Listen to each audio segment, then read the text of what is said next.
गिरिडीह के मधुबन स्थित सिद्धांत भवन के सभागार में पिछले 2 दिनों से चल रहे चिंतन शिविर के दूसरे दिन सोमवार को शिविर का शुभारंभ वंदना से किया गया।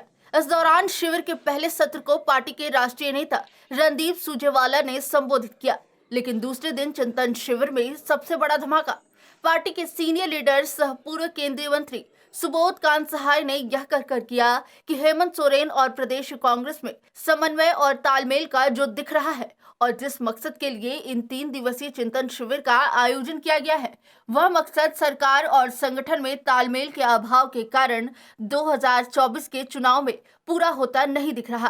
पूर्व केंद्रीय मंत्री सुबोध कांत सहाय ने इस दौरान यह भी कहा कि इस चिंतन शिविर के बाद अब पार्टी को मजबूती से विचार करने की जरूरत है। 2 साल के कार्यकाल में सरकार और संगठन कहां खड़ा है। हालांकि मोदी सरकार को लेकर पूर्व केंद्रीय मंत्री ने कहा कि सांप्रदायिक शक्तियां इतना हावी हो चुकी है कि सर्कुलर दलों को एकजुट करना मुश्किल है। वैसे पूर्व केंद्रीय मंत्री का यह संबोधन इसलिए भी महत्वपूर्ण है क्योंकि 3 दिवसीय मधुबन प्रवास के दौरान पार्टी के प्रदेश प्रभारी अविनाश पांडे भी शामिल हुए।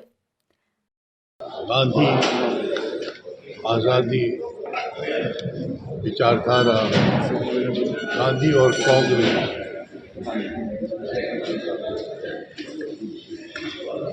नेहरू, जवाहरलाल नेहरू, लाल बहादुर शास्त्री, इंदिरा गांधी, मनमोहन सिंह तक जो भी है, नरसिम्हा राव, मनमोहन सिंह, ये तमाम का भारत था और आज का मोदी का भारत, इस पर चर्चा हुआ। सरकार के कार्यक्रम, समन्वय, कॉमन मिनिमम प्रोग्राम, कैसे हम पार्टी टू पार्टी मिल के काम करें, सरकार के साथ मिलकर काम करें और जो घोषणा पत्र है उसको पूरी तरह इम्प्लीमेंट करें, कॉमन मिनिमम प्रोग्राम।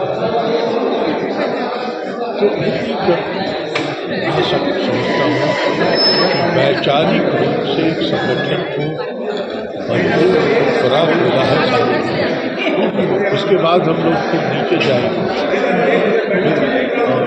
जिले स्तर तक।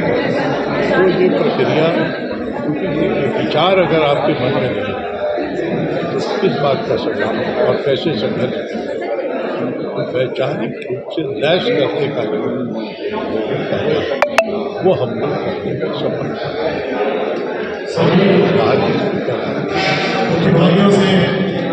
सरकार और रचनात्मक संघर्ष का भी स्वरूप।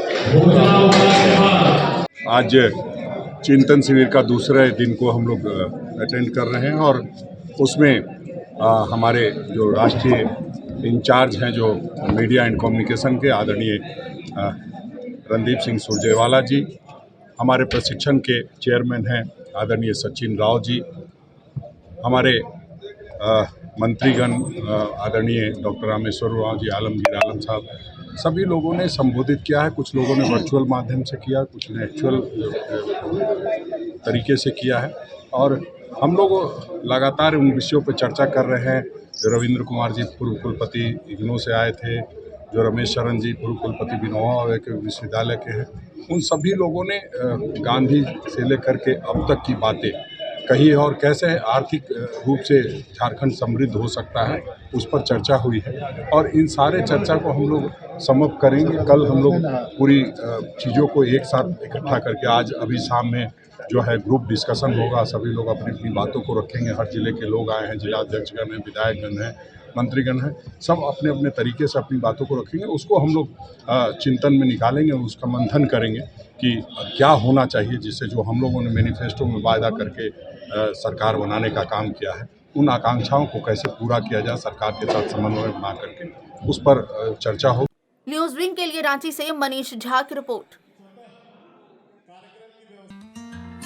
Giridih is a small place and we have like very less facilities in terms of education and this kind of infrastructure. It came to our mind that basically there should be good opportunities for the students of Giridih, those who are leaving the town and going outside for studies, their higher studies and their education. I wanted my son to start with the coding classes. So I researched it online, I got through all the reviews and everything. Then I got in touch with the White Hat representatives, and I was very happy with the progress and all how he was doing. So then I thought that why not to implement it in our school so that all the students are able to learn, this thing.